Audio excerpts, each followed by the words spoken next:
Hey guys, welcome to the channel. This is my 2024 Tesla Model 3. This one is I'm just filming a video. This one here is a long-range all-wheel drive model. And today I'm going to be talking about how much I spend per month on this car, what it costs, and stuff like that. So let's go ahead and hop inside and go over the numbers. Alright guys, that was kind of awkward. I had to move. That lady was staring at me. I said hi, I was friendly, but I moved to a different spot. Anyway, did I purchase or lease my Tesla? I leased it, and I'll tell you guys in this video why. So let's first go ahead and start off here with the hard numbers. So the down payment, which was money due at signing, was $2,137. Since I was leasing this car, I wanted to make sure I put the minimum amount due at signing, because in a lease, if the car is totaled, you don't get any of your down payment back. So it makes sense to do the least amount of money down possible on a lease, as long as you're okay with the higher payment. So I did $2,137 down, because you have to do all the taxes and fees and stuff up front, the order fee, all that stuff. $2,137. That's the minimum amount down payment. My monthly payment on this car for 24 months is $723.44. If I did the 36-month lease, by the way, this was back when I ordered mine. It's different now. They have a little bit different specials and stuff now. I think the lease is actually a little bit lower now, and you can utilize referral codes, which I'll give you guys at the end of this video. But my total payments plus my due at signing for 24 months is $19,499.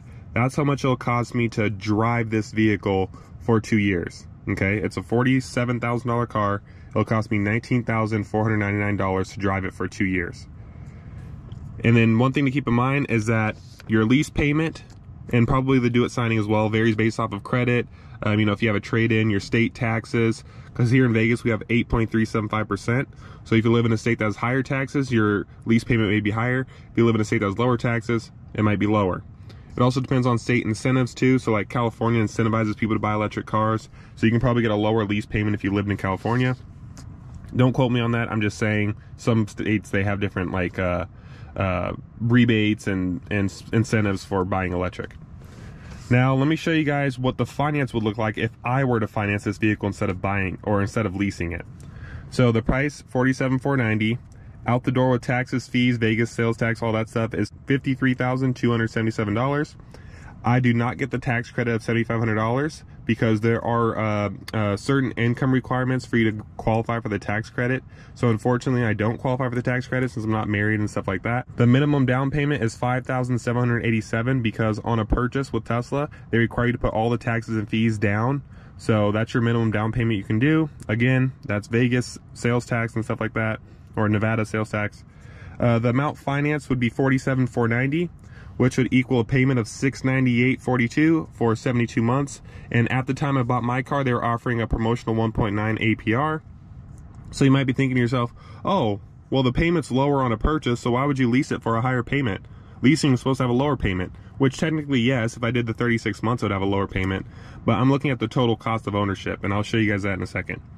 After year 2, I did a payment calculator online and stuff. That's where I got these numbers. After year 2, you will owe $32,257 on the car if you make the minimum payment.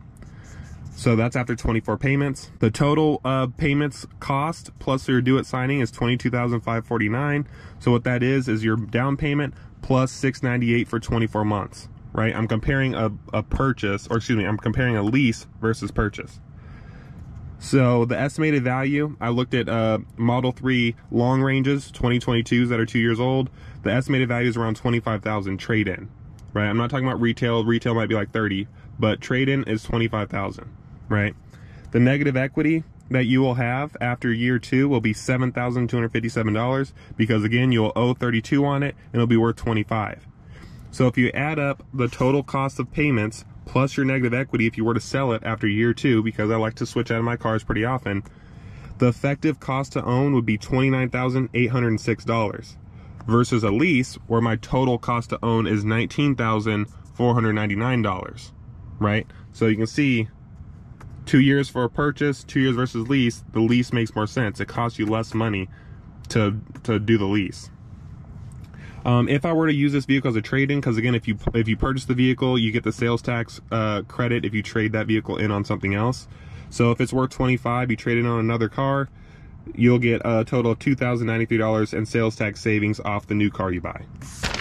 Now, this is where financing might make sense if you qualify for the tax credit.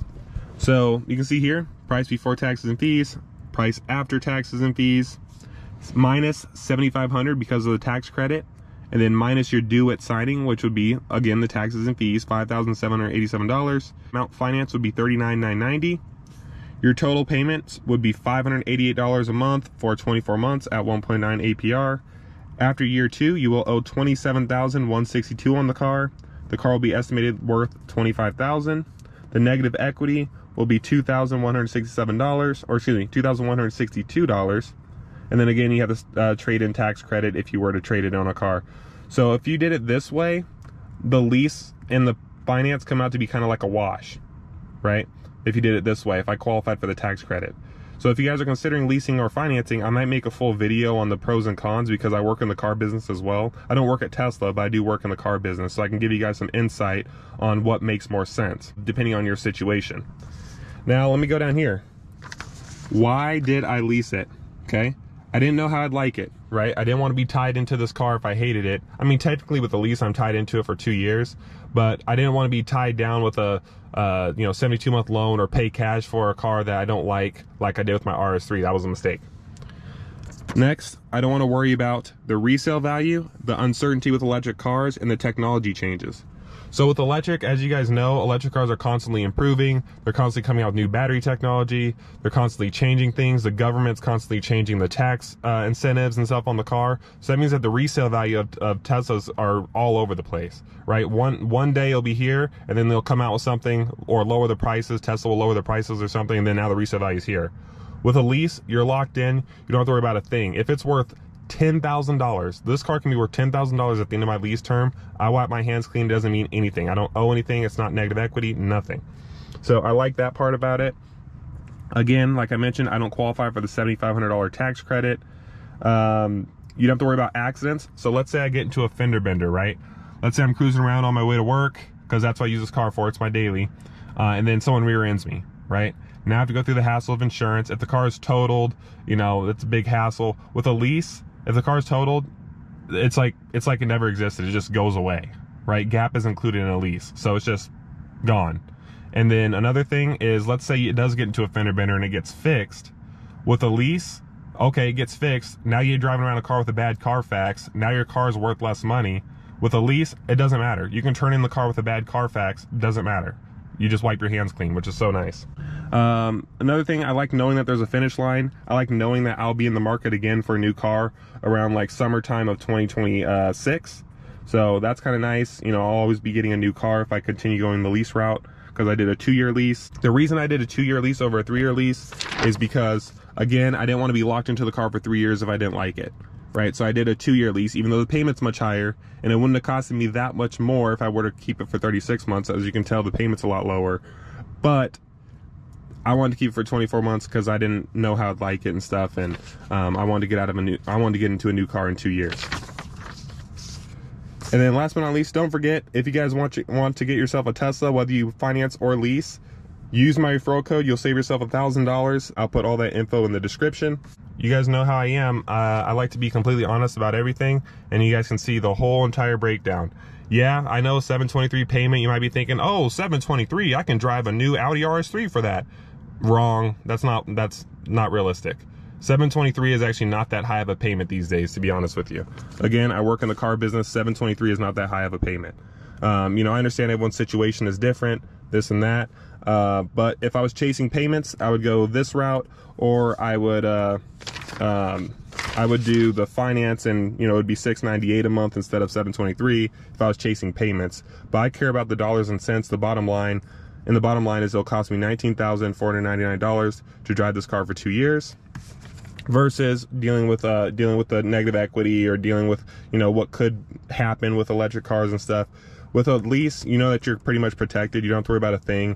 Tesla can chop the prices, like I said earlier. Tesla can chop the prices 10 grand today, and it doesn't matter at all because I'm in a lease. Even though the people that lease then will get a much better lease special than I did, just like how there is now a better lease special than what I got. But again, that doesn't matter. I was locked in here. I'm fine with it. But that is everything for you guys. Let me know your thoughts on this in the comments below. Give it a like and subscribe if you enjoy this video. Stay tuned for some more Tesla content. I'll be doing lots of comparisons, races, what it's like to live with a Tesla coming from an ICE car, being a completely against EV to accepting EV and actually liking it. So I'll be making tons of videos on that. So if you guys are interested, definitely subscribe. And I will see you guys in the next one.